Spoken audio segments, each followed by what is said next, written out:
I love to see the towns passing by and to ride these rails neath God's blue sky.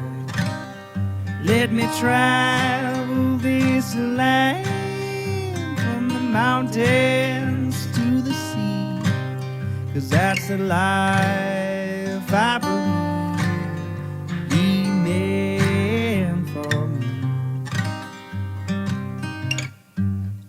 And when I'm gone and at my grave you stand, say God called home your rambling man.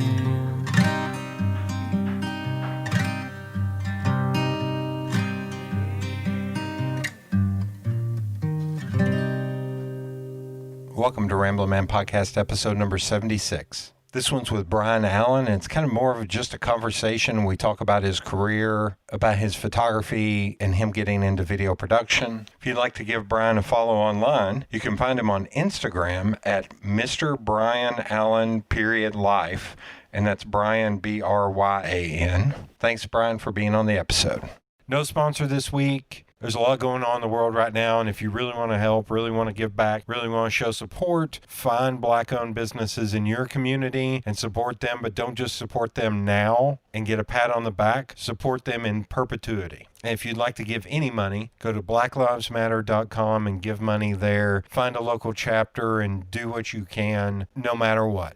Thank you again for listening. Without much further ado, here's the episode.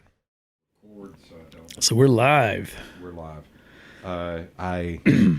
In doing the Zoom shows, I hate doing these via Zoom. I've only done 2 now. Oh, you mean Zoom. doing this via Zoom? Yeah, I don't. Yeah. It's not as Right. intimate. It's not the same. But both of them were people. One of them was one of the biggest designers in the world that I happened to have been friends with for 10 years. I was like, I can't turn that down. Yeah, you just got to take the opportunity. Yeah. What kind of designer? Like graphic designer? Yeah, Okay. Aaron Draplin. Aaron Gotcha. James Draplin. But I've actually known him before he became, oddly enough, before he became famous. And another guy who's in Orlando who just did a children's book explaining foster care and adoption to kids. Because he's been fostering and adopting kids for, God, the oldest kid's like 21. Oh, wow. Like him and his wife have been adopting him. So, and I'm about to interview his artist because it's a children's book. Very cool. I have a friend who, he was a birth child of the parents, but he had 16 adopted brothers and sisters. Jeez. So they went around. They were famous. Like everybody knows them in town. Oh, okay. Because they drove around in a bus, and I mean, just had 16 This bedroom house and all this kind of stuff. This is coming back. Yeah. Yeah. I think I'm. Well, the weird part is like my grandmother, her parents had, I think, 17 kids. Wow. And really had them. Yeah. Oh, and then gosh. my dad, my grandfather on my dad's side, his dad had 25 kids. By What? 5 or 6 different women. Oh my gosh. But- Well, I hope so. If one woman turned out 25, man, that's some serious work. But the funny part was that the oldest, this is the only way I remember it, the oldest one was 100 and the youngest one was 54. Wow. So there were 46 years difference. And 25 kids. So if he was 20, that means he was, 64? 60, Yeah, 66. 66 when he had that last kid. Golly Moses. And That's so crazy. anytime mom fusses at me about still being single and not having kids, I'm like, great grandpa, he's still putting in work at 66. I can do that. I can handle it. She's like, shut up. Don't ever say that. I was like, all right. Well, you're averaging it out for the family. You get the average man in our family has only had 23 kids. So I'm bringing the average down. Yeah.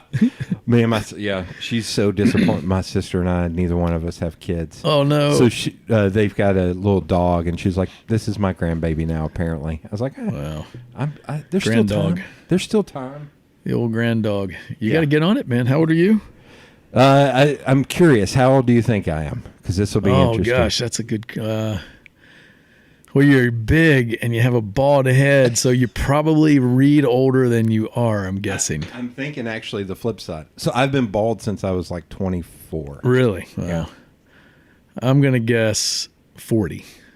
I'll turn 42 in October. There you go. It wasn't bad. Yeah. how I've had old do you some think people I am? say like 34, and I'm Really? like, God love you. I'm going to hug you. Yeah, you're kind of ambiguous because I think when you're the scale of a man you are, like it could be, that's like, I don't know how. I think it's some of those people, it's because I go to a lot of concerts and I still do all this stuff because I'm a single dude. You live a single lifestyle. Yeah. I'm going to say 46. Thank you. Am I too young? Yeah, too young. Oh, okay. I'm old. I'm 53. Oh, Isn't that okay. crazy? I'm in Yeah. my 50s. How'd that happen? It still doesn't even make sense. I feel 35. I do not feel a day. I don't know. I've been stuck, I guess, for a long time. There was some point where I think I matured, like at 45. Yeah. So I'm probably stuck there. Let's just say I'm 45 and holding. I still joke that there are times where I look around, it's like, where's the adult? And they're, oh shit, Yeah, I'm the adult. That's me. That's me. No. That can't be. Yeah, I got a Toy Story box set over there. I'm not the adult in the room. I got Yeah, Goonies. looking around your place here, man, you got some toys, that's for sure. Yeah, it's definitely what's funny is I had a couple that I'm friends with that they came on and did an episode on marriage, and it's still one of the funniest ones. Oh, really? They're used to As drink, a couple, yeah, and they're used to drinking like PBR. So I gave them very stout, heavy, like 11.8 percent alcohol content, And they just plowed them like they were they PBRs. drank like 3 each, and they were pretty drunk. I was like, That's funny. and Truth comes out then, man. yeah, and it was funny. He was just like, this does not look like a single man's place. It's like, I don't know, dude. I'm an artist and designer. That's Yeah. why it doesn't look like a single dude's place, probably. Yeah. Got to have a little style. Yeah. You got to get it. I like it. It's very eclectic, good collection. Thank you. You're telling me about your camera collection early. I'm very jealous. I want to go spend a week or two in your basement now. Just you can just leave me down there. I'll come feed me every now and then. I'll check out all the cameras. I get anxiety every time I go down there because Dad will just bring me boxes of stuff. God love him. So it's just, here's a walkway. Wow. And like, my cousin has been like, I'm going to come over and just help you. I was like, well, we got to do it when it's not summertime because I will die if we have to keep hauling stuff outside and it's 100 degrees and 100% humidity. Yeah. Oh, it's been hot. I listened to Ben's podcast, but it's been a while. So, because I think I listened to it when it came out. Are you originally from Knoxville? No. I'm Okay. originally from Virginia. Which part of Virginia? Central Virginia. Right there in Lynchburg, Virginia. Okay. Jerry Falwell's hometown. That's our claim to fame. Wow. Right there in the buckle of the Bible Belt, man. I'm the part that goes through the hole of the buckle. God. Like, I've spent time in Southern Virginia and then Northern Virginia. yeah. But Virginia is a middle. weird state that way. I mean, it is literally like 3 states. Like Southwest Virginia is sort of Appalachia, kind of feeling, and then Central Virginia, where I grew up, it's not a lot different than Knoxville. Just smaller town, but beautiful, rolling hills, mountains, and then you've got you got the coast, which is a whole nother Oh, situation. yeah, Virginia Beach. And then Northern Virginia is like, that's like a northern state. Yeah, hustle and bustle. And all. Yeah. That's why when people still say Virginia is Southern, I was like, that feels so weird. But I know it's accurate, but it feels so weird. Seems like I heard something recently, like they were talking about breaking Northern Virginia off into its own state. So you'd have like North Virginia and South Virginia. No, just leave Like it. North Carolina and We got South enough Carolina. problems. We don't need to invent more issues. I'm kind of for that. I'm like, yeah, we never really claimed Northern Virginia. It sort of seems Although, a different land. I grew up in Tennessee, and anybody who said, when you say where you're from, somebody asked me where you're from, I was like, Tennessee. I was like, oh, I've been in Nashville. I was like, no. Yeah. I'm from East Tennessee. Different. We don't claim Nashville. Nashville's Yeah. something completely different. Yeah, and it's become even more different now. It's crazy. Now So I grew up there, and then I Yeah. went to school in North Carolina, and I moved here to Knoxville straight out of college. Didn't know a soul. Which part of North Carolina? Because North Carolina's another one where you got Western, which is mountain. I went to school in Raleigh at North Carolina State. So Okay. Now, Raleigh and Knoxville remind me a lot of each other. Raleigh's much bigger. It's grown. They did when I was in school, the Research Triangle Park was sort of forming there between Raleigh and Durham and Chapel Hill, and all this industry and tech companies and stuff moved into that area, and it just boomed like crazy. So, and it's the capital city, so it's sort of like, it sort of has the vibe of Knoxville, but I guess it has the political seat of a Nashville. I feel like it's a little bit more spread out than Knoxville for some reason. It's definitely spread out. And they've got this notion of like, they've got these concentric beltways. They just keep building these belt. For me, I have no sense of direction. I mean, anybody who knows me, and my father was like a land surveyor that you could drop him on the moon and he can find his way anywhere. And I'm like, I think I'm just a disappointment as a son. I literally, if I turn around in a circle in this room, I couldn't find the front door. It's that bad. So Raleigh, for me, was brutal because everything's on a circle. North, south, east, west make no sense. Yeah. Right. You have to know whether when you get on one of those beltways, what's to the right and what's to the left. Like, it could be a mile to the right or 20 miles if you go around the circle to the left to get to the same place. And I invariably choose the wrong direction. Most of my friends are with me like, which way do you want to go? And I'll say, let's go this way. They go, oh, okay, we're going this other way. Oh, my God. I spent a week in Raleigh, and the one thing I was disappointed in was food. I felt like we got the... But then again, I realized that here, I know the places to go that are not on the... I was like... About a year later, I was like, I guarantee you there were better places. I just went to the Market Square of Raleigh. No, there's definitely good food there to be had, but you do have to know where it is. Yeah. Like anywhere, probably. That's how I was out in L.A. for a little bit of time, and I was like, I need to come back, but I need to come back when I can spend like 2 weeks here with somebody who knows the city, because that's the only way I'm going to figure that crap out. Yeah. Now, L.A. I love L.A. directionally. I'm still stuck on my directional ineptitude, whatever you want to call it. But in LA, I can just look up and it's like, mountains, beach. Like I can orient myself just by looking into space.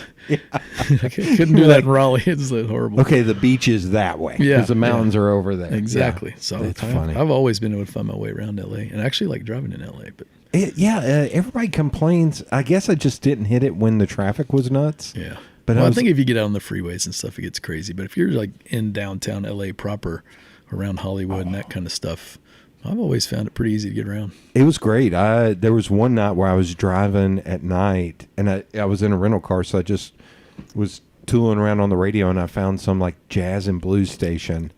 So I was driving around downtown LA at sunset, and there was this is before downtown LA became more of a hub. This was when it was a little rougher. And I was driving around. I was like, this is perfect. This is insane. Sunset in the middle of downtown LA and listen to jazz and blues radio station. Like, this is shit I see in movies. Like, what the hell's going on? Where are the camera? Roll camera. Roll camera. Is there a camera in this Corolla that I'm driving? So you went to school at NC State. What was your major in at NC State? So I was an engineering major, believe it or not. So my undergrad, I went to grad school and undergrad there. My undergrad was in electrical engineering, and my graduate degree is in integrated systems engineering, which is sort of a combination of industrial, mechanical, and electrical, sort of geared toward manufacturing processes and things like that. So I've always liked process, like how something goes from raw material to some product on the other side, and all the technology that takes place in the middle. So I kind of was into robotics and automation, control systems, all that stuff at an undergrad level. And then in grad school, I thought I really just like manufacturing processes. But and I co-op through school where I'd work a semester and go to school a semester, and I was kind of working in plants and things like that. But I don't know, after I got out, I ended up moving here to work at Oak Ridge National Lab.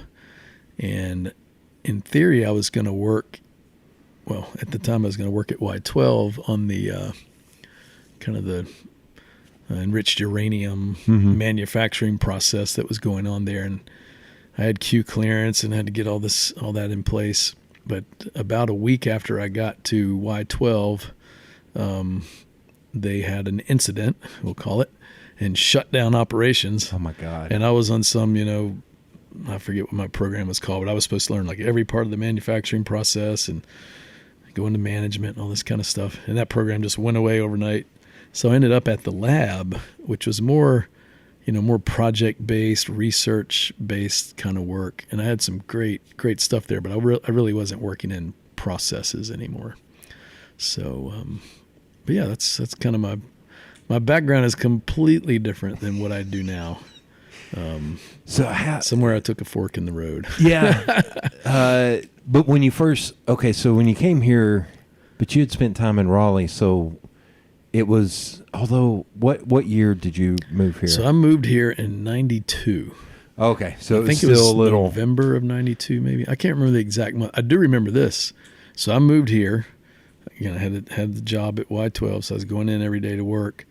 And I didn't know a soul. Didn't know anybody here. And I was living out at Steeplechase Apartments. Remember that? Yeah. And it rained 21 days in a row. I was like, what the fuck have I done? This is the worst decision I've ever made in my life. I'm like lonely, no friends, nothing, pouring down. And you know how rain is here, I guess in November or whatever. It was just miserable. But I slowly met some people, and now I feel like I know everybody in town. But 92 is a weird moment in time for this city. Yeah. Because it's funny because I've had friends that moved here in like 05, 06, and they were like, in 2012, they're like, man, this town has changed so much. I was like, you have absolutely no idea. It's like, because when I was growing up here, there were bars on the windows in Market Square. Yeah. And I don't think heroin Market Square addicts sleeping in Crutch Park. Market Square wasn't a commercial place. The place existed, but I don't remember there being any business there. Other than that subway. God love that subway. Has that thing been there that long? I think it's been there since like the late 80s. I think I've lived here since 92. I don't think I've ever eaten in that restaurant. I think I tried to pee in there one time. I went in there one time. There was a group of us downtown for some festival or something, and I went in there to get a water or a Coke or something because it was like today, like middle of July, middle of August, ungodly hot, and I was like, I need something like liquid. Yeah. And I need it now. I need it. And there's nothing here. It was like, I think it was Biscuit Fest, one of the first years. I was like, I'm not standing in line for 30 minutes to get a 20-ounce bottle of water, man. I got the biggest Coke and downed it in like 10 seconds. It was like, funny. But I walked in there, I was like, this has not been touched since like 1987. What in the hell? I remember my very first visit to Knoxville. I came out to interview and all that kind of stuff. And I flew in on a Friday night. Not a Friday night. I flew in on a Saturday night. Yeah. Interview Sunday morning. And I don't know who UT was playing, but I flew in when there was a UT game on television and actually happening. And I remember the airport's small to begin with, but I landed in the airport, and there were no human beings. Nope. I could not find another living person. I'm like, Jesus, man, the rapture's occurred. I've been left behind. Yeah. And slowly I go to like the rental car area, and I'm like, there's like people huddled around little TVs in the corners of a back office. I realized, and then I had to drive out to wherever I was staying out in Oak Ridge. Nobody's on the road. I was like, what is going on in this place? But I drove in on a UT game, or flew in on a UT game night. And, that's crazy now too. Downtown used to, even away games, like you would go downtown, like let's say 2010, you would go downtown and it would be like Barley's, like four places would have people and no one else would be downtown. Yeah. And now it's like, why is life still going on? UT is playing. Why are people? Downtown. I'm living downtown right now. Downtown's great. Yeah, downtown is it's hopping, man. It's been really, really crazy busy. Even with all the COVID stuff in place, it's still. Maybe it's even worse. I was trying to think of this the other day. I'm like, I don't remember it being like this, and why is it like this? But now I got to thinking, like everything's closing at 8 or 9 o'clock. Yeah. So I think the window is like super compressed when people can actually go get food and go into places. So maybe it's the same amount of people compressed into a smaller window. Or they just want to get the hell out of their house too. And that, yeah. I like what they're doing on Market Square now, where they opened it up to allow seating out in the middle. Seating, yeah. And there's part of me that's like, why did it take this long? Yeah, yeah. And they're also, when they closed Gay Street 2 or 3 years ago, I was like, man, we could almost do that now and do table seating on I was talking to somebody about that the other day. I was in Charlottesville, actually shooting a sizzle for a show, and they've got this, I guess they call it a mall, but essentially it was a street that they've closed down, and so all the restaurants and shops are on either side of the street, but the whole middle now is where you sit. Yeah. And I was like, damn, we could do that to the 100 block Gay Street. Yeah. Just shut that thing down on both sides. That'd be a really cool little mall. So I have something about that. I'm going to ask you a question, and then I'm going to tell you why I'm asking the question. Steeplechase is one-off merchants, correct? Right. Okay. And then Oak Ridge and downtown wasn't really a thing, but around that time, they used to shut down the old city at the 4 Points. Oh, really? Like right past Barley's. It was Spaghetti Warehouse at that point. Up about where... Now I'm trying... Awaken Coffee. About where Awaken Coffee is. They would shut it down, and like IMZ would do these nights where there would then be a stage over where Urban Bar is. It was BW3 at the time, Patrick Sullivan's. They'd set up a stage and they'd have a band playing. And you paid $5 and all the restaurants and everything came out and you could sample their food. Right. Like you got a ticket or something for each one. So we were in high school going down there. It's like, and I've ever, once it started, there was less of a worry of getting murdered in the old city. I'm like, why are we not doing that? Like, we should have been doing that for the last 20 years. But I also remember there was a point where that walkway underneath to go over where Sweet Peas is. I knew you did not walk because you would get stabbed, you would get shot, you would get something. But, But right now, I think I have a vague recollection of that. I remember they had several concert series over the years, Sundown in the City, and seemed like Hot Summer Nights. Seems like I remember that, and then they moved it up to the Square, right? Yeah. Sundown in the City moved up to the Square, and then they got rid of it because too many kids were coming. And drinking beer. Damn kids. Oh, I would pull into State Street parking garage and see huddles of kids all throughout State Street smoking cigarettes, and they all look like 13 or and I was like, what in the hell? And they're like, oh yeah, they're hiding because here they can do this. I was like, you're also breathing exhaust fumes, you idiot. You damn kids. They're falling asleep in the corner and never waking up. But okay, so Steeplechase to Oak Ridge. So I'm guessing you took like back roads out to Emory. How was that for your... I went out, whatever it's that highway, Clinton Highway, and went through Edgemore. I always drove the back way. That's a weird, I would think, that's what I was getting to, and since downtown wasn't a huge thing. I don't remember going down, I didn't go downtown then. There were some things in the old city, but it wasn't... No, I did end up. I ended up buying as my career progressed, and I had a little money to spend and things. I did end up investing in. I think I had 4 condos down there at one point. Wow.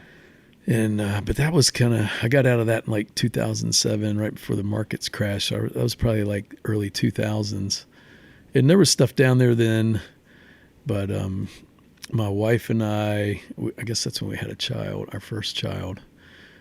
And that became she was scared to go outside with the dog or scared to go out at night. It was still not a lot there. And there was no infrastructure. There was no groceries. You couldn't really live down there. I think that's about the time, right around 2007, 2008 is when, because I worked at the News Sentinel from 2006 to 2009. And that was about the point where they started bringing in all these people on the corporate side that were still working on corporate newspaper side, and all of them moved downtown. And I think that's what kind of helped speed the plow on it being more livable. And I don't know the whole history down there, but I know Dewhurst has obviously made a huge impact down there, and maybe even before that. What's his name? Earth the Old City and. Scott West? Scott, so there was some... The West, that story. I don't know that whole, I know that got kind of crazy there toward the end. But they're back, right?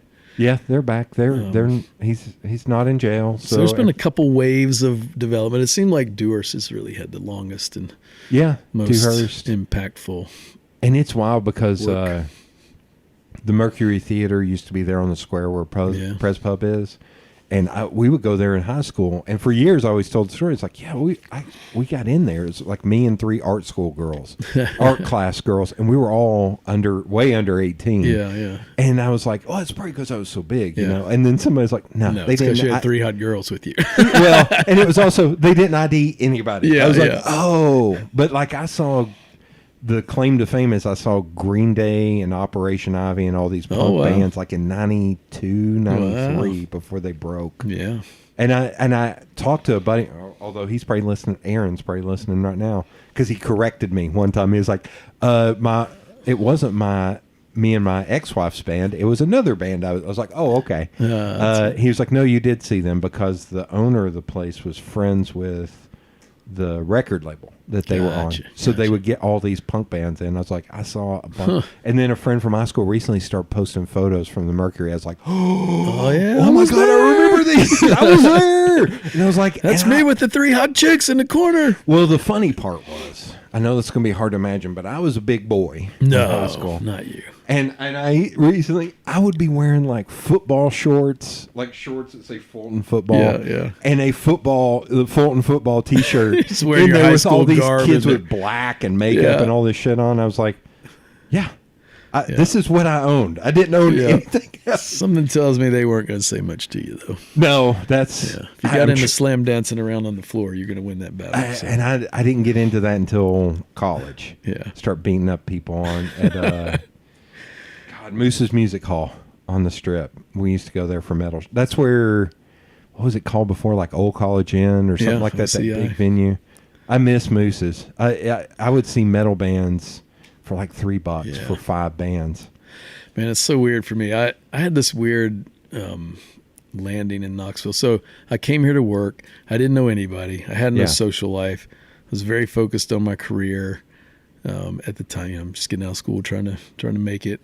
And a lot of concerts and stuff were like, maybe you'd see it at Alumni Hall or Stokely, but there wasn't I just didn't do any of that. Yeah. I don't know what the hell I did. I think I just worked all day and came home and fixed spaghetti or hamburger helper and did it again the next day. But then I was a cheerleader in college. We'll talk about that if you want. It's another crazy story. But so maybe like a year or so after I was here, a lady got the sort of head coaching job of the UT program, UT cheerleading program. And she knew my coaches at NC State and found out I was here. And we were, a really good program. We were national champion level program. Mm-hmm. So she reached out to me and asked me to help her kind of turn that program around. They were going to start competing in the sport of cheerleading, and they were just kind of a social organization before that. So I ended up like in the thick of the college life and the college world down there, coaching this cheerleading team.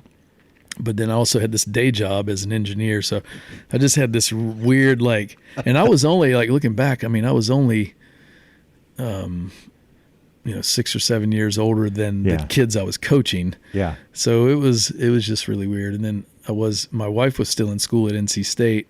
So I coached that team I coached from 92 to 98. So. Oh, wow. But at some point she moved here. Short blonde lady? Joy Postel. Because I've been going to games since I was a kid, and I always recognize the short blonde lady who's down there. Joy Postel is the coach, and she's still there. I'm pretty sure she's still there. Yeah. But they had never competed. They had never put a routine together. So, and obviously we had. So she brought me over, and they were losing guys left and right. Like college cheerleading, all the girls out there kill me, but college cheerleading girls are a dime a dozen, but finding the guys is the hard part. Yeah. If you want to compete at that national level. So anyway, I was helping with all that and choreographing routines and trying to teach these guys how to do all that, and it's non-trivial. So I did that for 6 years. So I was just immersed in that campus culture and all the sports. I'm on the sideline during all that time traveling around. It was really great. And did anybody in your... My wife moved and said, "No, you're going to stop that. It's time to get on with life." Did anybody in your day job know that you did? Did they give you hell or? No, it's weird. The cheerleading thing has always been, it's not something I lead with or tell people about. If it comes up, I'll tell them. Not because I'm ashamed of it anyway. I played sports my entire life. I played football, baseball, basketball, wrestled, ran track, pole vaulted. I mean, I've always been an athlete. And I tell everybody, cheerleading, collegiate level cheerleading, hardest thing, hands down, really, by far, not even a question of anything I've ever done. That's so wild. If we really get into it with anybody that does give me a hard time, I'm pretty quick to defend the sport. I've got one buddy of mine that he's a big old boy too, and he hurt himself playing football either his senior year of high school or freshman year of college, and got recruited to be a college cheerleader, and did that for the rest of his career. And he was like, dude, it's like, it ain't no joke. No, like, it's not. Yeah. I mean, the unique things about it are, at most colleges, D1 kind of schools, it's a year-round sport. So, football's not year-round, basketball's not. Like you cheer for the football games, for the basketball team, and you have your own season where you're doing your national championship routines. So there's no break. If you get hurt, you're nursing an injury for the year or for your career practically. There's no backup. There's 12 kids on the team. There's some, but so you have to deal with injuries. You have to just suck it up. You're tumbling down the street. You're tumbling on football fields, and to be a D1 collegiate cheerleader, you have to be kind of a unique athlete. You have to be big enough, strong enough to, hold the girls up in the air. And a football game, you're throwing girls around for 4 or 5 hours, and you're doing it 2 or 3 hours before the game starts. And if you're UT cheerleader, you're also doing push-ups every time they score points. You're doing push-ups, you're tumbling, you're doing all that. So, and this is for, just go out and do that on a hot August day for 6 hours. Yeah. So you have to be kind of an undersized football player or an oversized gymnast. You've got to tumble. You got to be able to, you can't just get big, huge, strong guys because they can't throw back flips and tumble and all that kind of stuff. So anyway, you have to be kind of a unique athlete. Like wrestlers make good cheerleaders, or undersized football players if you can teach them to tumble, or if they have a tumbling background. Usually pure gymnasts aren't great cheerleaders because they might be great tumblers, but they don't have the upper body strength typically to take on the demands. So you got that aspect of it. And then it's a co-ed sport. Yeah. Won't get into all those intricacies, but a co-ed sport is very different than any sport I was ever involved with. It's interesting because just an outsider looking in, it's like, okay, so if you're under 5'6", you can be a cheerleader. If you're over 5'6", you're on the dance team. As a female, yes. That's what it always looked like, because you see some of the dance team, and it's like, there's been a few gals here recently that I'm like, you're like almost 6 feet tall and probably weigh, I'm not shitting on this, but it's like, you probably weigh like 160, 170. I was like, there ain't a dude. Yeah. I'm big, and I couldn't do that for 4 hours, man. No, there's definitely physics involved. So at some point it does. If you're doing co-ed, D1, collegiate level cheerleading, it's not like there's a weight limit. And I had girls on our team that would have been corner cases and exceeded those kind of maximums. But you do just sort of get sized out if you're too big. But it's the same with guys. If you're too big as a guy and you can't tumble, you're not going to be able to do it. If you're too small, you're not going to be able to do it. So it's just the physics of the sport, And no it different is than funny, any other sport. After games, where we go back, where we're parked, we always see band members and cheerleaders come up from where we're, and anytime I see the cheerleaders, I just laugh. I'm like, is any one of you over 5'2"? Because they're all so tiny. I'm like, you're like a little, like, I know you're a kid, but you're also like tiny. Like, well, they're tiny. But they're fit, man. Those are some serious. Don't let them fool you. Those are some serious athletes. Shoulders are all like, good Lord, man. It's like it's insane. I mean, it was a great sport for me. It took me. I guess when I went to college, I don't think I'd ever flown on a plane when I went to college. I certainly hadn't traveled well. I mean, collegiate cheerleading took me all over the country, all over the world. Met some of my best friends to this day. The nature of the competition, without getting all into it, it's just a very unique thing. You spend 4 or 5 months trying to create this thing that you're going to get to do one time for 2 minutes. So even that aspect of it's super good preparation for life. So when you finally got out of it, were you like, oh God, this is what having time feels like? Yeah. Oh, don't even get me on the time thing. Yeah. I mean, it takes so much time. Well, I didn't cheer my freshman and sophomore. Yeah. I cheered my junior and senior year in school. And then when I got out, I went to grad school, and my grad school was paid for with, stipends and scholarships and stuff. And I actually took like all that money, or a lot of that money, and traveled to Europe for a summer, and then came back and went to grad school and didn't have cheerleading. Man, I was like, this is the life. I could have been doing this for all these years, Yeah, when I went to college, I took 20 to 25 hours worth of classes every semester. Really? Holy crap. I worked 39.9 hours a week at Taco Bell. Wow. And I took care of my little sister. Wow. That's a load, man. When I quit Taco Bell and started working at an actual like print shop, I would come home at like 5:30 and be like, what is this time you speak Yeah, of? I was like, yeah. I'm going to go see a movie. I'm bored. And it's 6 o'clock. I've ate. Yeah. I've got so much time. I'm going to go see it. So I would just go and see movies. Yeah. Like all the time. Because I was like, that's great. I don't understand what having time means. Yeah, like that's. It's weird you bring that up. I think COVID has probably been the first time in my life. I've always been in sports. I always went to school, had sports after school. I played something year round. So that was all through middle school, high school, into college. I was, same thing, just playing a sport year round and going to school. And in engineering, I didn't take that kind of hours, but an engineering class. Oh, is, God, yeah. 18 hours of those classes is serious.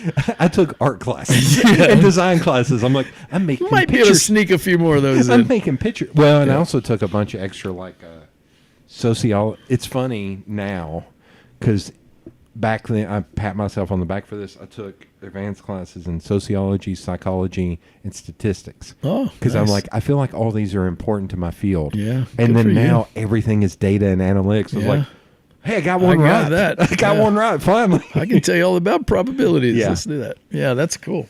But then my professional life was the same way. I've always worked. I've always had multiple businesses on the side. I coached cheerleading team for 8 or 10 years. Then I got married, had kids. I just never come home, never slow down. And I think there's some stuff going on in my personal life and COVID hitting all at the same time. It's really sort of the first time in my life I've just taken a step back and not been so busy and not the demands of work while we were still working and doing stuff. The demands of me personally, like leaning in every day, were diminished. And man, I've spent months sort of reflecting and rejiggering what old BA is about. And it's been a good time. We're going to bounce around, but because I'm going to actually go, this feels like, Looper or something, where I'm going to go to now and then we'll go back, or Memento. We're going to go all the way around. We're going to do a go-to, a go-to loop. Go to line 10 and loop back down. So in the time of COVID, is it hard being a small business owner where people rely on you? Oh, yeah. Does that keep you up at night? Well, I wouldn't say it's hard. I mean, it's hard like stressful. that every day. Stressful. Yeah, it is. I mean, honestly, we're a 13-person company. We're not a huge company, but that's a lot. I mean, that's 13 families, and you all are all also in being in video production. You're so immersed with one another, right? No, yeah, we're a tight team. I call video production like the ultimate team sport, and like coming from sports, a background like I do, it just really jives with me that way. I think that's one reason I love it so much.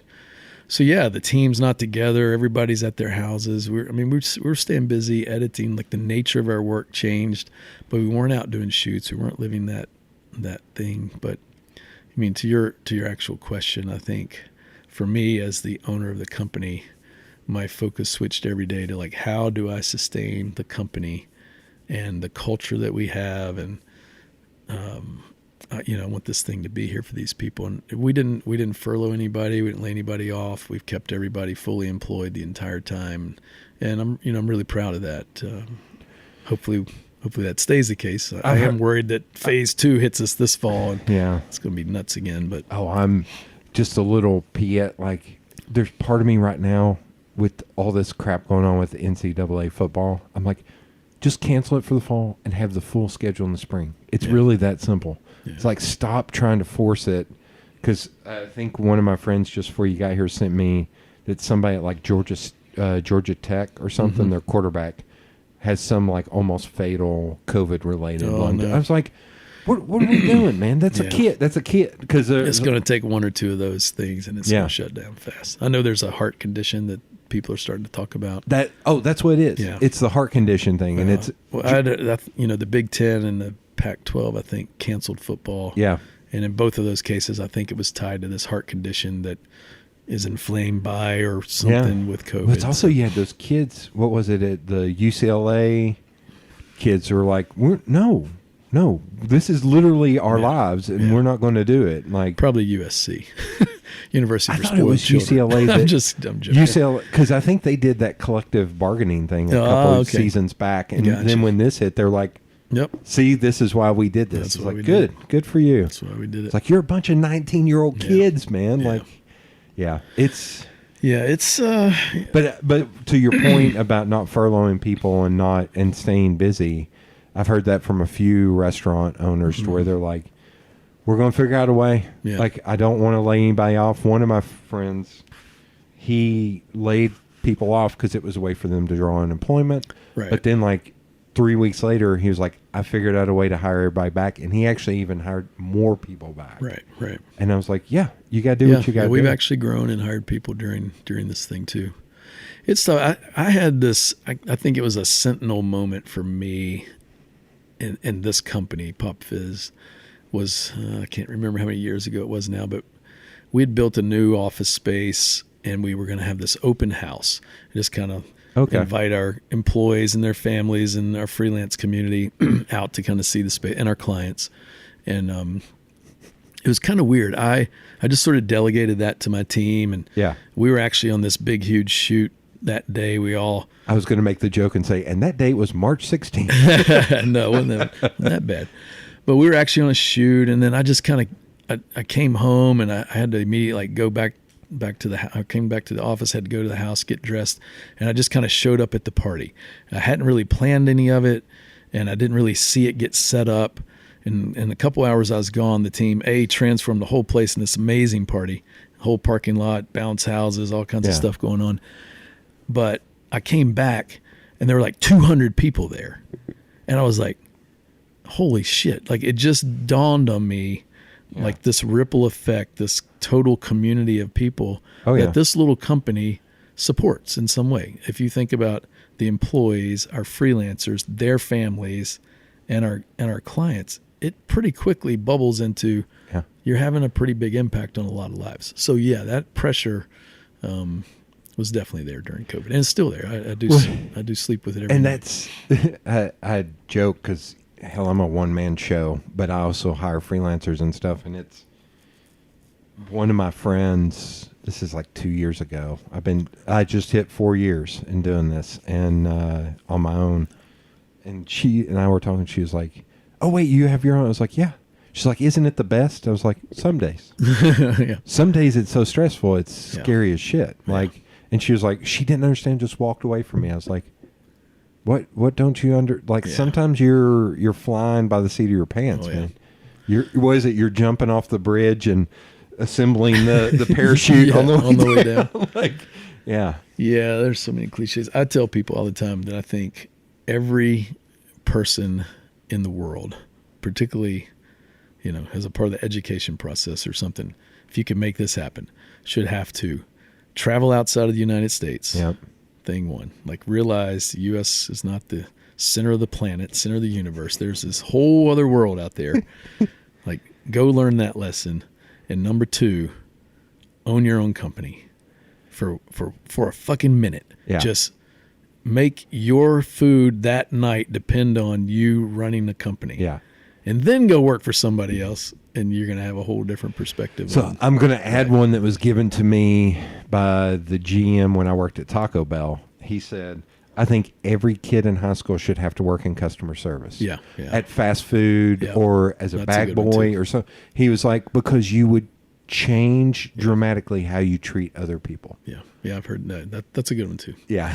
I never did that, so that one doesn't Yeah. resonate with me. But I have traveled the world, and I have owned multiple companies, and it's such, man, it's both have just been I like such that it's educational. I like that it's travel and not moved. Yeah. Because I've had some friends, because I've lived here my entire life, and they're like, well, if you didn't move somewhere else, I was like, I traveled Yeah. as much as I humanly could, Yeah. and I didn't go to the places in the book other than Raleigh. I said I'd do that. We'll cut that out about me talking about Raleigh. No, but I tried to go to places that weren't. I would always go on like Google and be off like, the trail. yeah, let me find a barbecue that's- place you in the can do middle of that now, nowhere. man. Yeah.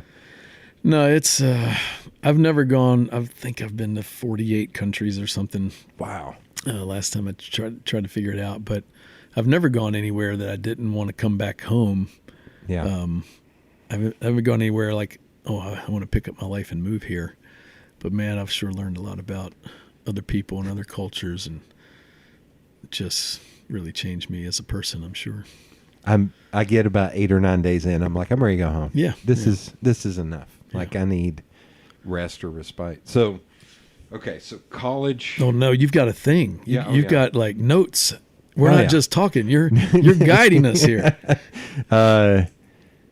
So you were doing engineering and you were teaching, or you were coaching cheerleading. When did the switch? Were you still doing engineering the entire time you were coaching cheerleading, Yeah, or did the yeah. switch come? No. When did the switch Into what I'm doing now. Yeah, or what was kind of like the final straw to be like, I think I'm done with engineering. Yeah. Well, it was much later. So okay. I spent 21 years, Oh. I guess, as Okay. an engineer. So I was at the lab for like the quick versions. I was at Y12 and X10 or Oak Ridge National Lab for about 8 years. I took a sabbatical for a year. They had a sabbatical program. So I took a year off and worked on another technology project.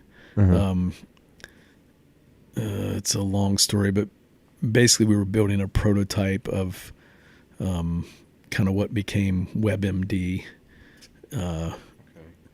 So I did this project, but along the way, I met this guy. His name's Steve Hicks. Hey, Steve, if you're out there. He ultimately became the CIO or the CTO of HGTV. Okay. Yeah. And so about a year later, I went back to the lab, and then 4 or 5 months later, he called me up and said, hey, do you want to come help build a web hosting infrastructure for this company? They're trying to, centralize all their websites Yeah, and and it's get them kind to of stay up. Kind of weird. Like everybody thinks of that as one big brand now, but I still remember when it all started. It was like a few, and they've kept adding or buying ones over the years. Yeah, anyway, I left the lab and went to HGTV to build our web hosting data. I wouldn't even call it data center or web hosting operation. At the time, it was like 6 computers. But 6 computers that probably maybe added to 1 gigabyte. In a closet. I mean, it's just crazy. Now, I'll tell you the story of that too. It was pretty fun ride. But so I went there, and then I ended up spending almost 15 years at HGTV, which then became Scripps Networks, which then got spun off from EW Scripps Company corporate into Scripps Networks Interactive and all that kind of stuff. So I went on that whole ride, and then essentially I was fired. I was given an offer I couldn't refuse. Let's put it that way. Oh yeah. So I kind of worked myself out of my own job, built a great team, had people under me, became a highly paid middle manager. And they were sort of like, we don't really need you anymore. You got people that can do what you do. How about we give you a nice package and let you go? I had started maybe 4 or 5 years prior to that looking at, I think that was, I can't remember, it was like 8 years ago now. So I was about 45. So right around 40, I probably started thinking maybe I could be a photographer full time. And I do have a background as a photographer. I had my first camera when I was 7 years old, and I just always been a photographer. I just had never considered it as a career. But digital cameras came out, my computer world and my camera world all came together. So I'd started thinking about maybe I'll leave and go be a creative. I do wonder, I'll never know if I would have ever made the leap on my own without that kick in the pants. So yeah, that's and it sort of sucks that I don't think I'll ever know. So and I worry that I probably wouldn't have. I did my own thing for a year after I got out of college. So you talk about owning your own business. Yeah. I did it for a year, and I was doing design and print brokerage back then. Yeah. So that was 99 to 2000. And then I got tired of just doing sales and middle management crap. Yeah. I was like, I want to actually do design. I don't want to do this. I'm fostering a relationship with print shops it's like so I went and started working. But then when I started my business, I was working on the corporate side of newspapers because it switched from EW Scripps to... Well, the newspaper stayed EW Scripps. We spun off Scripps Networks Interactive. It actually, the corporate side switched to Journal Media Group. Oh, okay. Yeah. Where they sold off all the TV and radio and got more newspapers as Journal Media Group for like 6 months before that was a way for them to pare down to then sell to Gannett.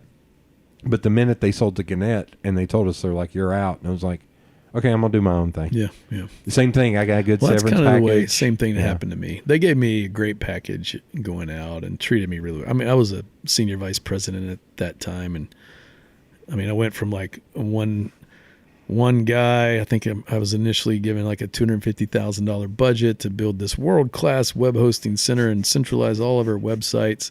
I hired like 6 people. And 15 years later, when I left, I think my department was like 150 people, and I ran IT operations for the whole company, all of our data centers. I think we had, 4,000 or 5,000 computers under our management, all the web hosting, all the IT stuff. Ed Tisdale? Yeah. So he was a one-man operation at the newspaper side forever. Yeah. Managing all that when they went from like paywall to not paywall to like it's the newspapers were... It was a really interesting company. I mean, it was basically Scripps at the time was sort of like a holding company for all these independent newspaper businesses. Mm-hmm. And they just printed money up there in Cincinnati, Yeah. But in the time I was at Scripps, I remember we'd have the big corporate meeting, and it was like, we're a newspaper company, and then we got this little thing called United Media, which was like comic syndication, Dilbert, Peanuts, all that stuff.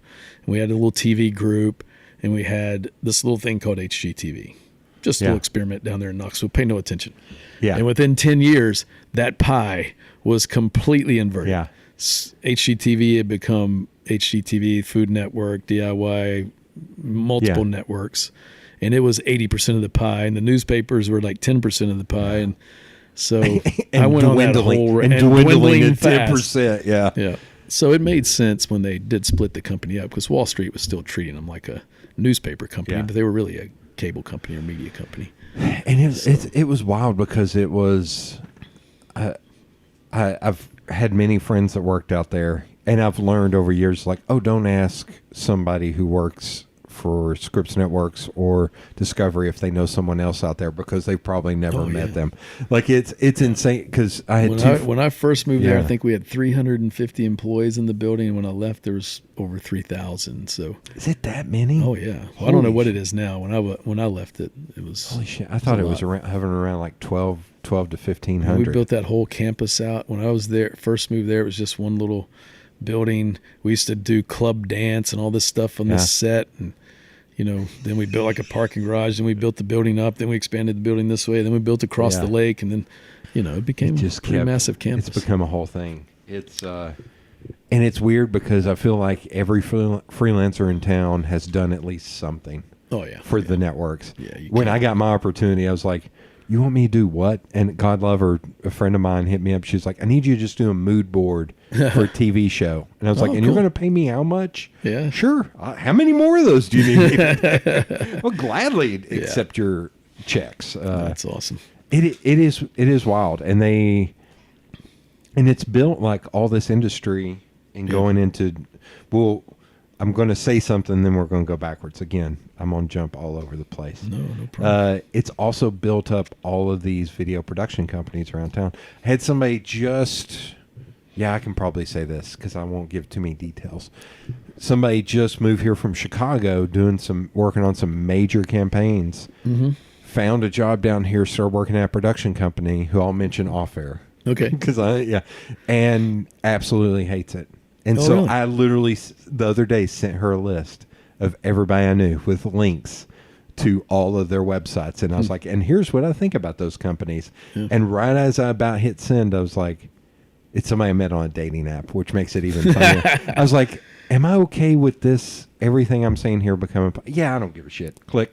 And I was like, it was funny because I was like, I don't really know this person. And I'm sharing a lot of all this information. intimate and inside information. Some of them I literally put like, it's amazing what you'd do for a date.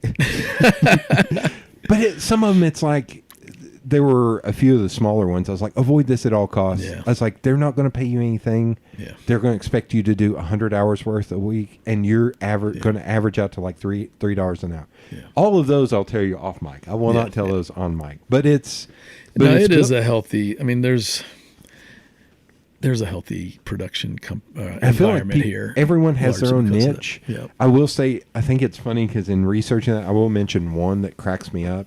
Like, I think it's Red Arrow. Mm-hmm. They've been around for a while. Yeah. And I remember first looking them up because I was like, who is this? Right. And it was just a handful of people. And I looked it up now. I was like, holy shit, they have a lot of people. I was Yeah. like, They're who a is strong this? company. Like, I don't even know. It's like, it's weird to be a creative in the town and not know anybody who works at that. Right. Like at Pop Fizz, I know 1, 2, at least 5 or 6. Yeah. Like, and people. And we've only been around a little while. I mean, we're still. We've never marketed ourselves, never done it. Like we've flown under the radar for a long time, and really still do. Probably in the production world, I don't know how many people. I don't know. Maybe I'm underselling this. People probably know us now, but we're the young kids on the block. Even though I'm the old guy, but we haven't. I don't know that there's a few companies that are probably younger than us, but not many. Not me. Not And many. it's like Brent and Ben. Yeah. I've known for, I think, or Ben and I were talking about this. I think it's been over 10 years. Really? There Awesome. used to be when Twitter first became a thing, there ended Yeah. up being this group of guys that all mostly worked independently. I think I was the only one that had a day job. Well, Ben had his own. Well, Yeah. Ben worked for Michael at Tantrum, and then he had his own company. Him and Roman were working together, and they had but it was a group of guys, and we meet every Tuesday up at La Esperanza and have tacos on Tuesday nights. And it was Brent Collier, Ben Fields, Ben Adams, Ben Hubbard. No, Ben Hubbard. We're still working with Ben over. Oh, okay. He's at work now, so we're. And it we still was work with them. all these guys and a lot of like app developers and stuff. It was this weird mix. that we all found each other through Twitter. Yeah. Like, Those are my favorite people to hire in our company, at least Yeah. our culture. Is like people who have been out there, they freelance, they've maybe had their own company. To what I was saying earlier, they've learned those lessons, and they're like, I don't know if I can do that anymore. No. You run this company and do all that stuff. And I don't want to have to worry about billing. I want to be creative. Like I want to have lots of work, lots of variety of work with the team. I mean, I went through that. So when I left the lab, left Scripps, I had to decide, do I want to go back and be an engineer? Do I want to get back into IT, or do I want to go scratch this creative itch? And I spent several months like going around interviewing. I found out quickly a couple of big lessons. Number one, Scripps was at the end of the spectrum in terms of pay, at least in technology, in this marketplace. So as soon as I left there, and I think lots of people I've talked to since then are like, oh yeah, you're going to make a half what you're making there. So they paid really well. So I was having to deal with that. But more importantly, I was like, to find comparable role that I had, I was going to have to move. I was going to have to move to Northern Virginia, or I didn't want to do that. And ultimately, I just wanted to go do this thing. So I took a leap of faith, but I freelanced myself. Yeah, I just hung up my own Shino freelance for about a year and a half, and I hated it. Yeah, even at that point, Nashville was still kind of on the come up. Oh, yeah. To where it would have even been hard to find a job there that paid probably comparable. Yeah. Because it was still on the rise. Yeah, it was a pretty good situation here. There's an interesting movie called The Company Men. Have you ever seen no. that? It's got everybody. Like, it's Tommy Lee Jones, Chris Cooper, Ben Affleck. Oh, wow. Kevin Costner. Really? And it's by the guy who created ER and The West Wing, John Wells. He wrote and directed both it. of those shows. But it's about the crash, and it's about men who, went to school, got MBAs, all this stuff, and they're working at a certain level, and then everything falls out, and they're like, I can't get a job now. Yeah. Like I've watched it a few times because it's like, this is not a great movie, but this is an interesting movie. Yeah. Like how I could definitely have worked and got a job then, but it probably wasn't going to be in this market. I was probably going to have to move. Now I'm probably at a place where I'm 53. I've been out of that world for 8+ years now. I don't know that I could. So I'm sort of all in on Pop Fizz at this point. I don't have a plan B. And so you took time off. Yeah. I'm assuming you traveled. Well, I freelanced, and then I was but like, you freelance photography or video? Yeah, photography and video. I was doing okay. both. In fact, Okay. that's how Brent and I started working together. He was really the first person that I hired in Pop I made Fizz. him an offer on that Jeep. Of Did you? $5 whole dollars. Oh, I and don't think that's going to do it. I was like, dude, cash on the barrelhead. $5. I was in that Jeep yesterday. God, That's that Jeep a nice is Jeep. glorious. Yeah. Well, You know why he's selling it, right? He's selling it because he's getting a new one. I He's thought got 3 I read kids, into and he that. can't get 3 in that bench seat. But the new one, evidently, you can get 3 kids in the back. So, My dad had a Bronco. You can cram 3. No, I'm just kidding. not with car seats. You can get 3, but he's got 2. I was got looking 2 at in car seat seats. belts. And there's only 2 seat belts. He's like, yeah, Casey's not going for that. So I did literally post on her post. She did that great post, all those great shots, and I think I said $5 or $10. It's like, dude, final offer, cash on the barrelhead, $10, man. Take it or leave it. It's gorgeous. I'm Like tempted to buy it. He's done a good job with that thing. he. I think in my notes to the woman from the dating app, I said, because I mentioned, I'll tell you exactly what I said, but I remember one of the things I had is like, also one of the nicest guys in town is worked there. And I was like, and one of my other friends is very interesting. And that was Ben. I was like, you would have a lot of fun with him. Yeah. He's an interesting dude. I was and Brent is one of the Super nicest guys in the world. Like, we have got, I don't know, I feel like I've struck gold. We just have a great team over there. Every individual, they're all so different, unique. I just love them all. And does Jenny freelance, or does Jenny she worked for me for 3 or 4 years, I guess. I can't remember times anymore. Oh, okay. And when I hired her, she was like, I'll work for you forever. Yeah. Unless, and the one caveat was unless Scripps at the time calls, says, I really want to go there and be an EP and create stuff. I'm like, okay, well, if that happens, sure. And then it happened. I couldn't remember if now she was back to doing her own thing and maybe freelancing. Yeah. So she did her stint there, and she's left now, and she's freelancing, but she's still working quite a bit with us. We love Jenny. She was great. Like, she doesn't get enough credit, but like for our company, the years she worked with us, she was really instrumental in getting us in the door at Scripps and working in a lot of digital work that we just do tons of now. And I think about some like of those reputation, some when of those relationships. Hubbard and Adams and Fields and Jenny, like they were all in one place. Yeah. On the 100 block. Yeah, yeah. And it New South Creative, whatever it was, Collective, whatever it's called, that Dewhurst actually built that. Yeah. That they were all, and I think even Roman had maybe Brent even. He was probably hanging out there. Yeah. But it was wild that all of that talent Yeah. was in that one little space. Yeah, it's crazy. For a while. So you freelanced, and Pop Fizz, if I understand right, it's a partnership with DS, right? Kind of, sort of. I'll clear this up because it's important in the market. So I freelanced. I hated it just at a personal level. Just being alone all day, by myself all day, seemed like a great idea. But I am a people person, a team person. I was used to being around people, and man, I had a beautiful studio down on Sutherland and this great setup, and I just found myself being miserable. So I'd started doing a lot of work for Design Sensory, or not a lot, a fair amount, but I had a couple of things happen. I'd started marketing myself through sort of regionally and nationally, and so all these ad agencies would call on me, and I'd go look at their website, and I'd be like, I didn't know anything about the agency world, but I'd go look at their website, and a lot of them had like internal production teams Yeah. and photographers on staff. And I'm like, oh, why are you hiring me? And they're just hiring me for some one-off thing or some niche thing I needed that they liked my style for. So I was starting to gather that information. And then, of course, I was developing this relationship with DS, Design Sensory. And then I had to go get something done with my knee at KOC. And as I was leaving, they're like, you're going to need an MRI. So we'll set that up for you. See the lady at the front. So I go to the front, and she's like, well, you need to sign this paper. So I look at this piece of paper, and it says, we own the company that you're getting ready to go get the MRI from, just full disclosure. And I was sort of like, that's interesting. So I kind of took that business model, and I went to DS, and I said, why don't you guys have an internal production team? They're like, well, we're not big enough. We don't know the right people, blah, blah, blah.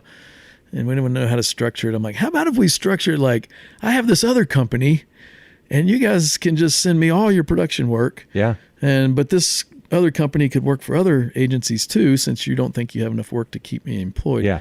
And I'm the right guy. I'll do it well. Yeah. Anyway, we just worked it out. So technically, we're not a partnership. Okay. Pop Fizz is its own company, its own entity. Now, Brandon and Joseph, who own Design Sensory, are partners in Pop Fizz. Okay. Right. And we have, gentlemen's agreements and stuff that most of their production work that comes through, we kind of have the first blow at it. Yeah. Doesn't mean we do everything for them. Doesn't mean they have to use us, but we do get a good bit of our work through that funnel. I remember. But I can work for any agency, any. Okay. I can go direct to brand.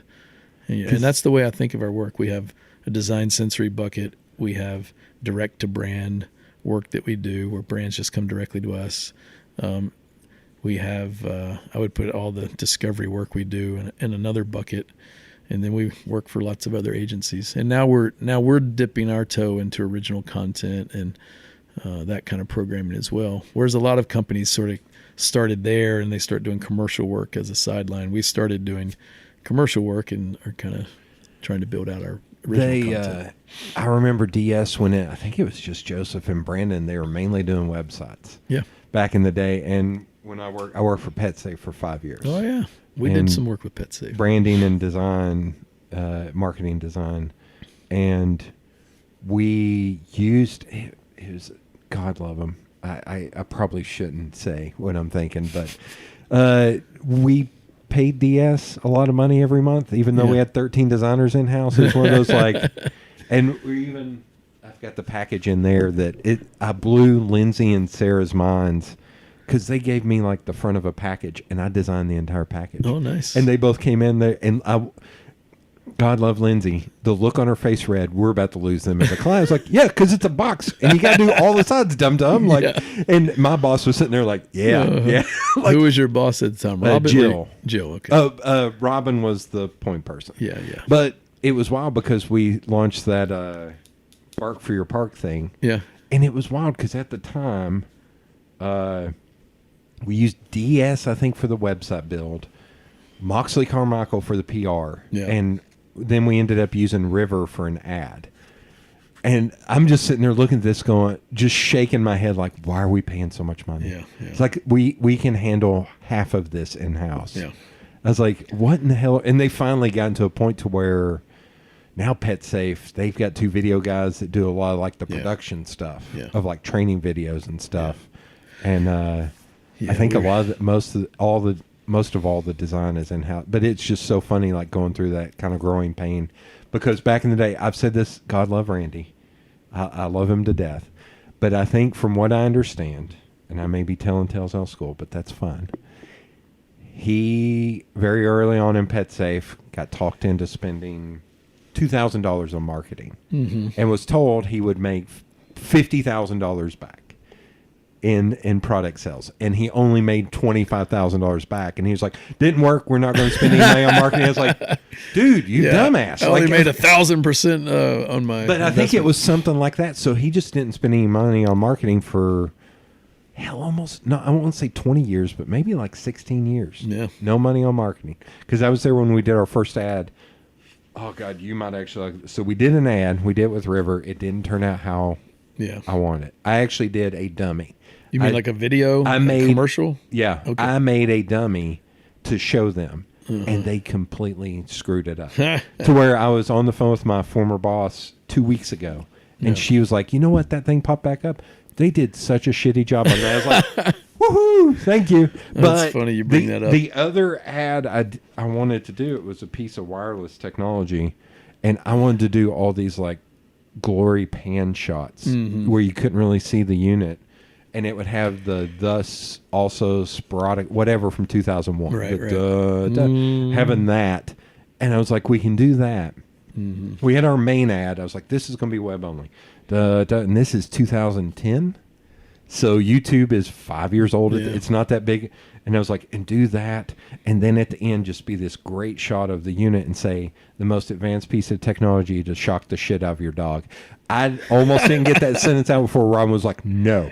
Not just no, but hell no. No. What is wrong with you? I was like, it would be great. it would draw a lot of eyes. She was like, that's not what we... That's not the eyes we want. But I was just like, that damn thing would go viral before viral was a thing.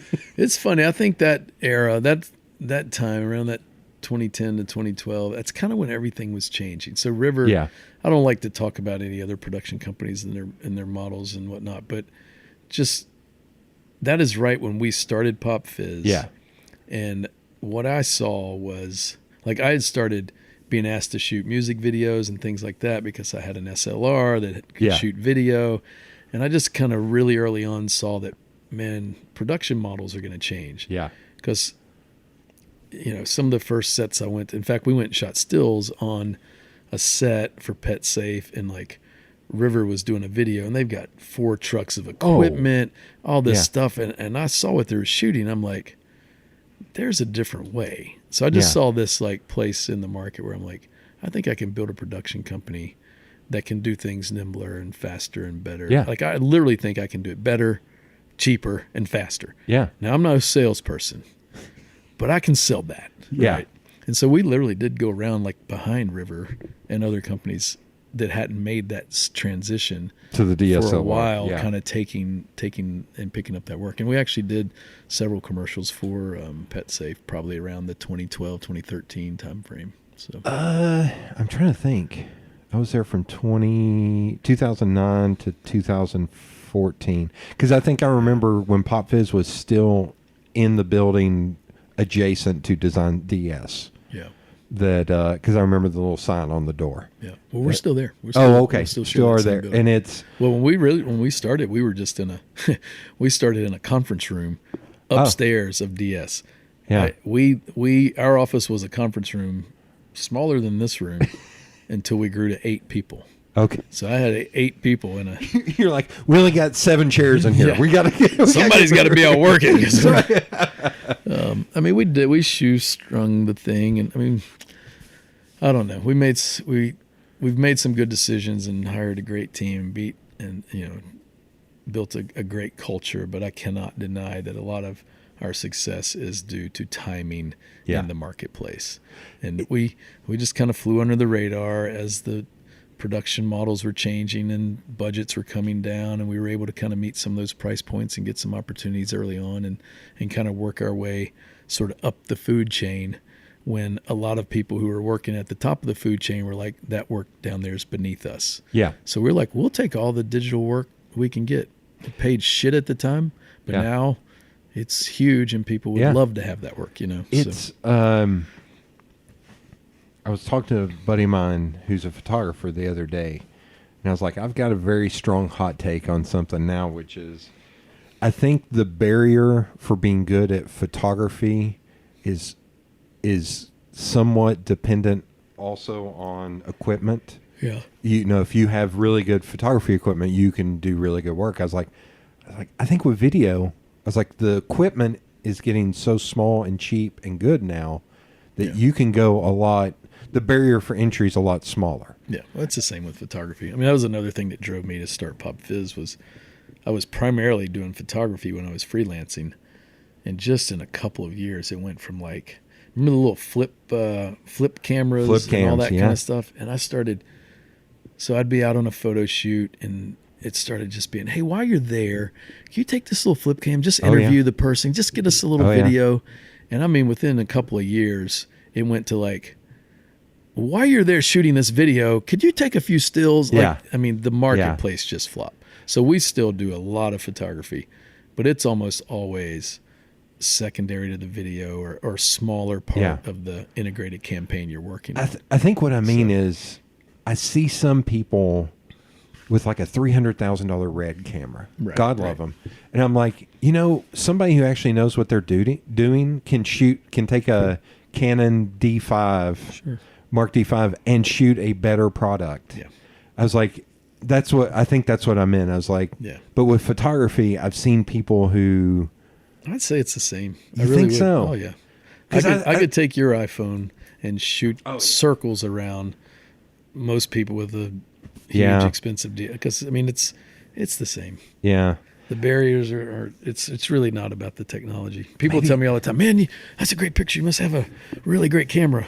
And I'm like, would you go to a chef at a fine restaurant and say, man, that's a great meal. You must have a really nice oven. I think I'm mentioning him because all he does is talk to me about how much money he's spending on, like, I've got to get just the right tripod. I've got to get total crap. All this lighting and all this backdrops and all that. It just kept mounting. And I was like, dude, if you, with video, like you can shoot natural light and do all this stuff and make it, hell, I entered a 7-day shootout with a Nikon D7000 and won two awards. Yeah. And I'd never shot anything really before. I was like, it's sometimes with video, it's a little bit more about, I think for me, it's more about like the content you're producing and how you're producing that. Yeah. Well, Maybe, I don't know. It always this comes is all down to circles. Stories. This is all. No, it's I don't know. It's like anything in the creative space. It comes down to what's the story you're telling. How do you tell it? How pretty can you make it look? And the technology, it's just not the barrier anymore. Yeah. But there is a scale. Once the production gets to a certain scale, like you do have to be able to light it because you got to be able to control that scene all day or multiple days. But the lower end 1 day running gun work. Yeah. I mean, anybody can get the equipment required to do it. It's like, do you have the chops to tell the story? Yeah. And our company, like we say this all the time, like almost anybody can do the work, but can you make the experience for your clients something that they're like, well, that was fucking fun. I love those guys. They're like, we just call it check the box. Like we want people to be able to hire us, check the box, and then go babysit somebody else. I think it's my cousin. This is distinctly Southern. My cousin's husband. They're living up in Maine right now, and he went to film school. And he told me, maybe I shouldn't tell that. That may be a story. I'm trying to think who will actually listen to this. To be deleted. Kurt, cut that out. Yeah. There's no Kurt. But funny. Let's just say, so I shoot video, but there's going to be more opportunities for me to shoot video in the near future. Yeah. Awesome. And it's funny because Ben was over here and I told him one of the stories I had for a short film. And he was like, yeah, but I don't understand why anybody would watch that. I was like, okay, you and I are on two different pages. A lot of the videos I'm talking about shooting are not for a client. They're art for art's sake. It's like that kind of stuff. And that's the kind of stuff that I want to work on more, to where it's more of a creative endeavor than a business endeavor. Yeah. And I've tried to explain that to the opportunity that's going to come up. And I've tried to explain that to a couple of people who are not in the field. And they're like, yeah, but art for art's sake's bullshit. And I was like, it's bullshit if you want to make money. I will agree with that. Yeah, I mean, if you're doing video art, it's a great time to do it. Like you said, I mean, you can get your hands on a camera for next to nothing that shoots 8K video. You can edit it on your laptop. World-class nonlinear editing software. You can use the same tools that a feature film is going to be shot on. That's at your disposal. So then it really just comes down, like, what are your artistic chops? Like, what? And I think it's being a nerd and reading Robert Rodriguez's book on when he made El Mariachi. He was like, I have a turtle, a guitar, and this car. So that's the budget of this film. And he made it for no money. Wow. And there's another movie called Monsters. Monsters Inc. I've seen that. Not that one. Monsters, which is got Gareth. Reynolds. I can't remember his name, but he did it all on Canon 5Ds. Yeah. In like 2012, 2013. Just got 2 actors. Yep. And he had to do a lot of. They had to redo audio for a lot of it, but he shot it. He knew how to do the effects himself because that's the world he came in. Shot this thing for like $35,000. He's the guy who directed the Godzilla movie and one of the Star Wars movies. I was like, it's because I look at that and geek out on like those cameras he used cost less. They aren't even barely commercial grade. They're $2,500 cameras. Yeah. Like, and he made it work. I was like, sometimes it's about the storyteller. It's not about the it's weird and the not talking telling tales out of school about some other production company. But there's some where I'm like, okay, so every pitch you do is going to involve sex or dirty humor. Like I've sat in too many boardrooms and been like, okay, so 2 people are banging in the back of a truck, and that's supposed to help us sell newspapers. How? It's like, yeah, but it'll grab people's attention. So I was like, will it? Will it? Gosh. Yeah. I do love the production community here. It's weird for me. I run a business. I want to compete. I want to have a great company and all that kind of stuff. But I love that we have a diverse group of and a lot of them are smaller companies like ours. I love the community, and for whatever reason, like the freelance community here is pretty stellar. It's just a lot of things have led to it. I feel like I'm just lucky to be a part of it most days, and my thing is like I want to sustain that community. So as Pop Fizz, like we just try to do things right. We try to pay at the top of the market. We try to pay people's day rates. We're not out, competing on price. We want a healthy, sustainable community. And it's not like skill-wise, capability-wise, I think Knoxville's talent can shoot and create with the best of them. Yeah. But it's not a huge community. Like it could collapse if a few bad things happen. Yeah. So I really take it seriously about running a business in a way that helps sustain not just the freelance community, et cetera, but the other production companies. Like we need different flavors of ice cream. We need, I think everybody likes Pop Fizz flavor, but maybe everybody I'm trying to doesn't, remember. One of my friends works for one, and she said, "Oh, it's in our office. What we produce is called murder porn." Yeah, because that's all we do is those ID channel ID shows. Yeah, I know that company. So I'm glad they do that. I don't want to do that work. But. I think a lot of people don't understand is like, and correct me if I'm wrong, but like a lot of the shows for Discovery and all those now are production house driven as opposed to Discovery driven, right? Like you mean, are they shot out of house? Yeah, sold to, because you all did the thing with Eric Baker. Yep, right. We did Tennessee Uncharted, Tennessee Valley Uncharted. Yeah, I was racking my brain. I was like, it's Tennessee something. What was it? Yeah, Eric's another one. Have you had him on here? No, God love him. He's like 5 foot tall. It cracks me up because he's so big on stage. I know. And he's very dynamic, big voice. I've met him a few times, and the last time I met him, I had not seen him in a year, and he still remembered me. I was like, God love you, dude. He's a good dude. It's like, he's a great friend. He's one of those people I'd love to spend more time, but he's so busy. I'm so busy. Yeah. But he's a good. Have you dude. all? What do you think the percentage breakdown? God, this is going to be a nerdy ass question. What do you think is do you have in your mind the percentage breakdown of how many are jobs that come to you sell, or some stuff you produce in house? Has that dynamic changed over the years? Well, for us, until the last 2 years, so about 2 years ago, I started investing time, money, cycles, et cetera, into coming up with our own content. Right. Coming up with our own ideas, pitching those ideas, trying to create original content. Prior to that, 100% of our work was phone ring, somebody hires us. Yeah. Which is a little uncomfortable. So part of the reason I wanted to get into original content was business driven, in that I wanted to have that diversity. I wanted to be I wanted to create intellectual property. I wanted to play in that end of the spectrum. The other part is creative and have an outlet for our staff to play in that space and be more creative and do long form storytelling.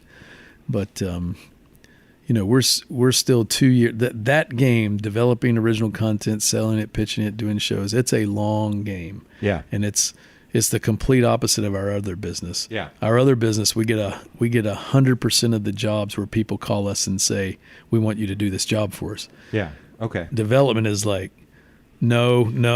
You pitch 100 things and maybe you get one if you're lucky. I'm trying to remember who was the team. Was it Jupiter or River, or who was that did That Evening Sun? I don't know. With Hal I don't know who Holbrook. did that. Hell, I've got the Blu-ray right now. Great film. But I watched it and I was like, okay, this was shot and everything here.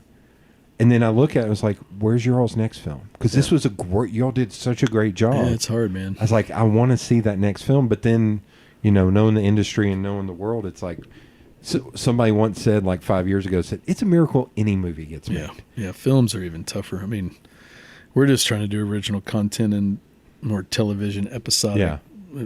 Distribution platforms are all over the place now. You got TVs, networks, streamers, all Quibi. Let's not forget about Quibi. Short form, mid form, like all form of. So I don't worry too much about the distribution end of it. Yeah. I just want to do longer form episodic storytelling. Do you think you have like a movie or something in you, or? Yeah, I've actually DP'd a feature. I shot a feature Okay. called Josephine. Yeah. I don't, as Pop Fizz, we're not looking to do film work that Yeah. way. That's not us. We're looking to do episodic, Yeah. unscripted television. I don't even think we would do scripted episodic work right now. It's just not our thing. It's hard, and it's weird. Quibi I joke about because I think it was Katzenberg. I am a giant nerd. But he invested all that money and then launched right as COVID hit. Yeah, And it's like, wow, that was. But it's amazing to me, and being a nerd and watching that, to see TikToks rise, but see Quibi kind of fail. Yeah. Whereas the distribution channel is both the exact same thing, vertical video. Yeah. I was like, how?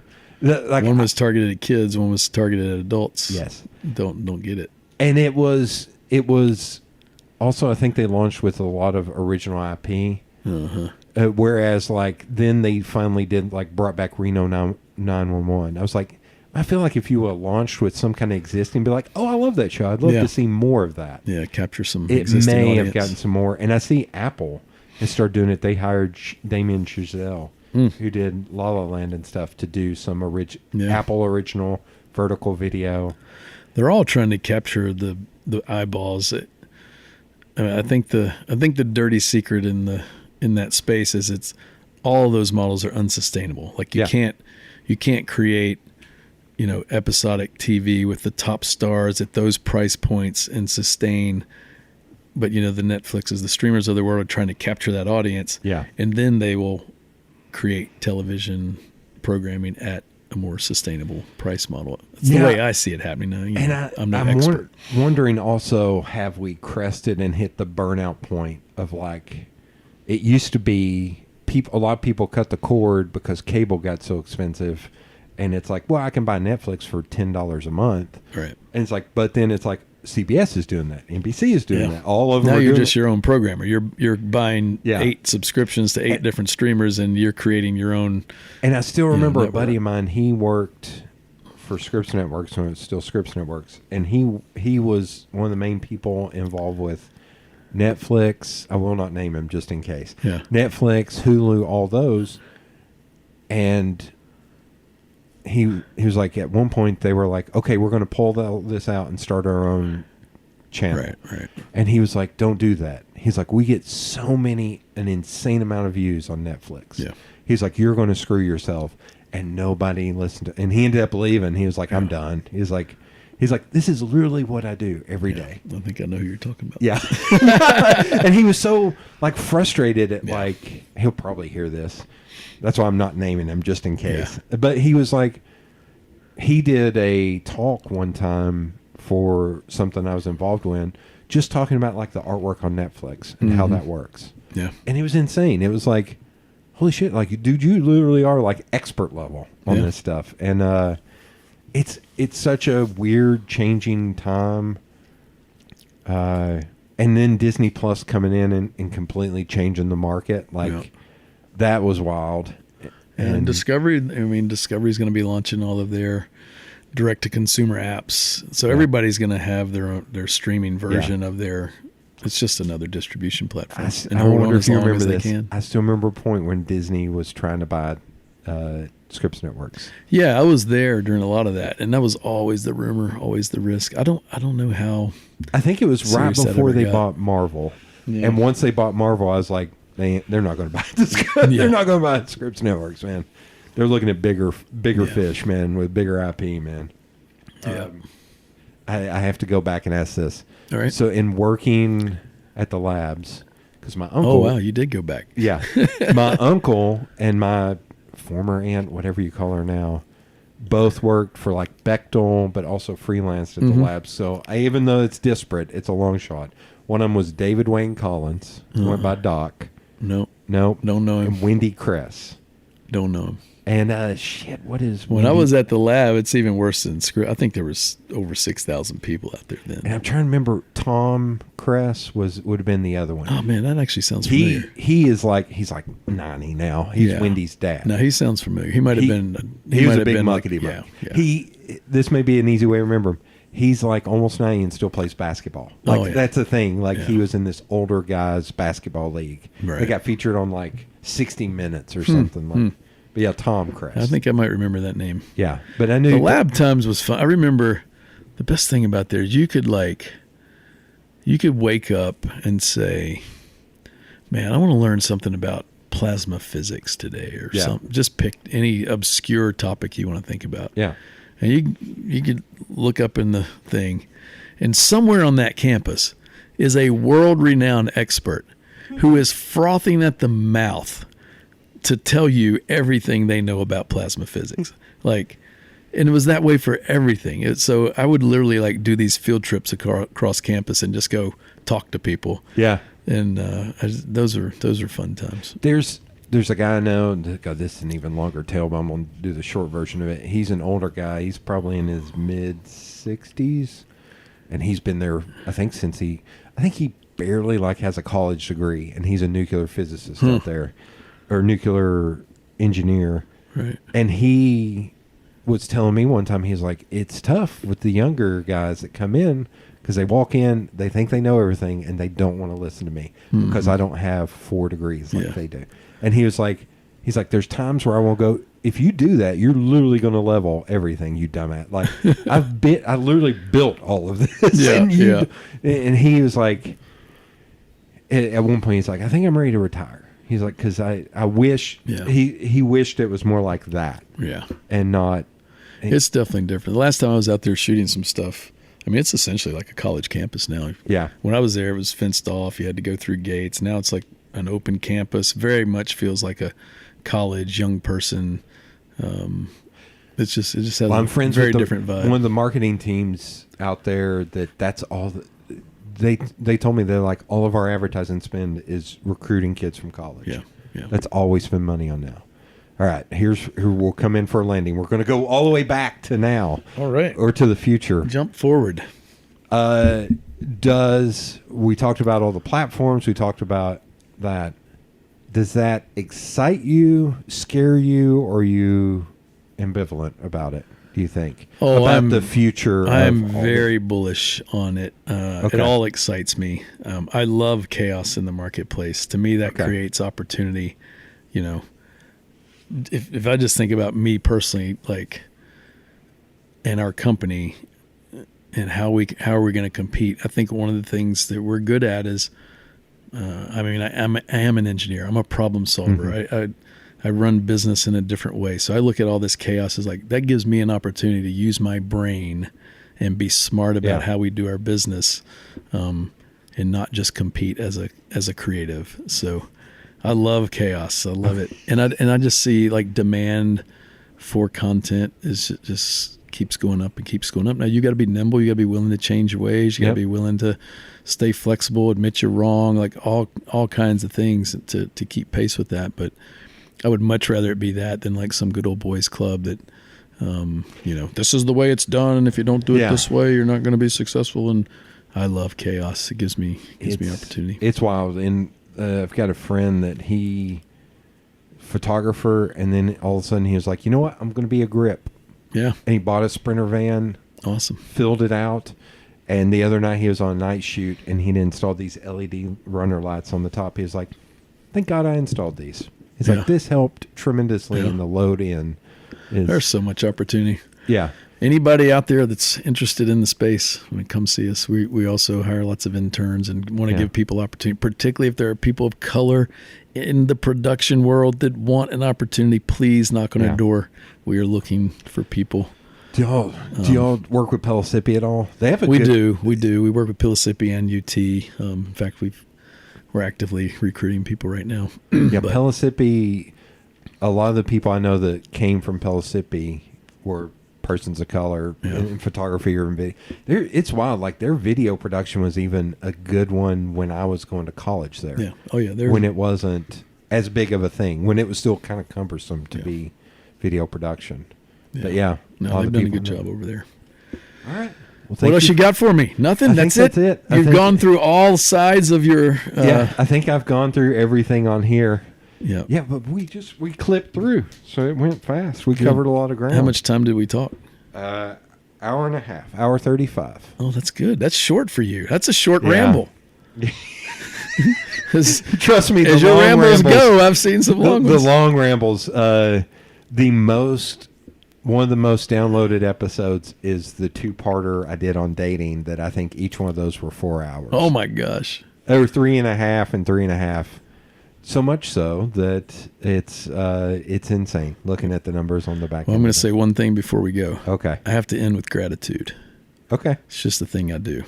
So anybody that is out there and stumbles across this and hears me talking, I want to thank my team first and foremost. They're incredible. They make me happy, grateful to be alive every day. Number 2, there are a lot of people, a lot of clients that we have today that took chances on us when we had no business getting the work. Yeah. And I'm grateful for that. And number 3, the freelance marketplace and all the other production companies that form the family that is the production community here in Knoxville. Grateful for all you guys. Happy to be a part of that community. That's a good way to end. Thank you for doing this. You bet.